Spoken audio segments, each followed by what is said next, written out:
Fernando Valenzuela, a southpaw whose stunning rise to prominence from a small town in Mexico, not only wowed Dodger fans, but influenced the culture of an entire nation and put baseball's pursuit of international players in hyperdrive.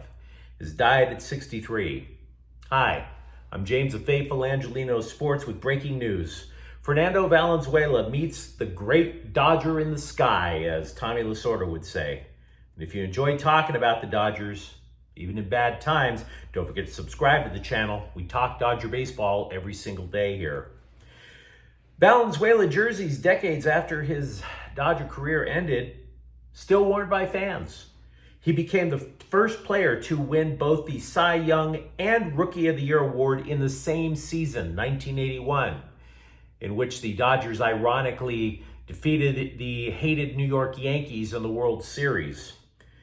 That year has been labeled ever since as the year of Fernando Mania. Consider, as a side note, consider those celebrity magazines that you see in the checkout counter at your grocery store. You know, it's there for the so-called beautiful people. Well, Valenzuela was the furthest thing from aesthetically pleasing. He was portly, his face was pockmarked, and yet People magazine, the epitome of the beautiful People magazine, still labeled him as one of the top 25 most intriguing people of that year. And yeah, Fernando Valenzuela was intriguing. If you could go back in time to the late 1970s, early 80s, the culture wasn't nearly as accepting or tolerant of people who primarily spoke Spanish. Baseball America listed fewer than 40 Mexican-born players had even reached the major leagues before Valenzuela. Even the Dodgers knew, before Valenzuela came, that their fan base was mostly white. Former owner Walter O'Malley openly pined for a Mexican Sandy Koufax to spread the game to Latinos. Granted, the only thing that Valenzuela and Koufax had were that they were both lefties, but you get the point.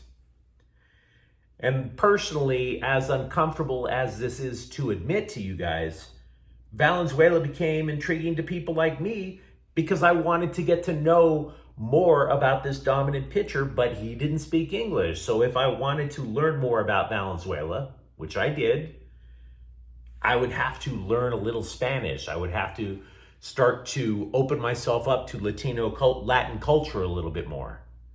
These are the type of developments that can change, ever so slightly, societies. Valenzuela was originally discovered by Dodger scout Mike Brito by accident. He was looking at a different pitcher down in Mexico and happened to see Valenzuela perform by happenstance. They signed him to a contract in the minors. Dodger brass suggested that he needed to add another pitch to his arsenal.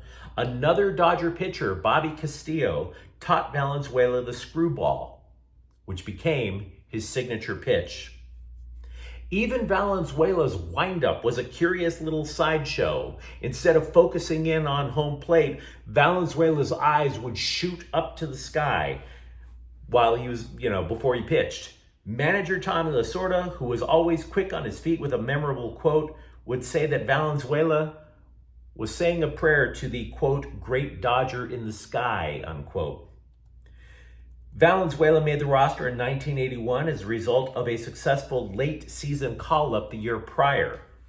As for 1981, ace pitcher Jerry Royce could not go in the season opener, and Valenzuela answered the call with a 2-hit shutout over Houston.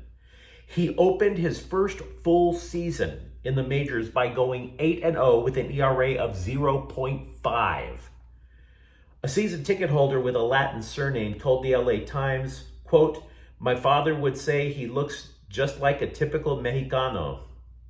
He was pudgy. He was what they'd call gordito, unquote. You could also call him a cultural hero. Suddenly, Dodger games became the place to be for Latinos across the Southland.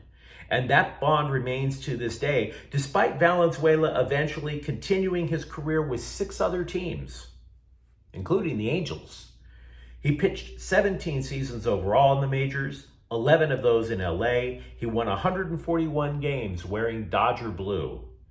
After his career, He rejoined the Dodgers as a part of their Spanish-speaking radio broadcast team, but he left in late September of this season with a cryptic message about focusing on his own health. Moreover, you know it's difficult to find a photo of Valenzuela, even in the middle of a game, where he wasn't smiling.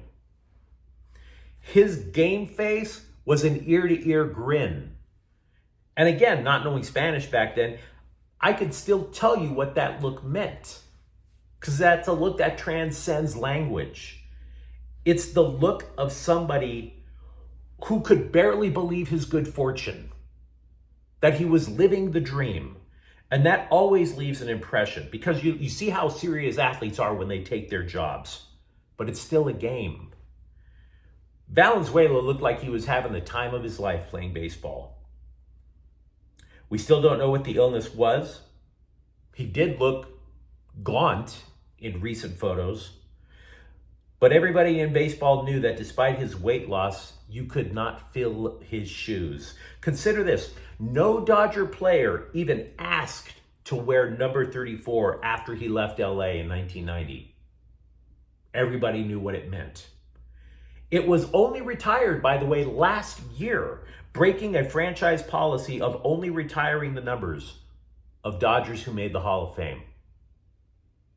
So, to repeat, Dodgers legend and baseball ambassador Fernando Valenzuela has died at the age of 63. If you appreciated this clip, don't forget to subscribe to Faithful Angelinos. We talk Dodgers baseball here every single day.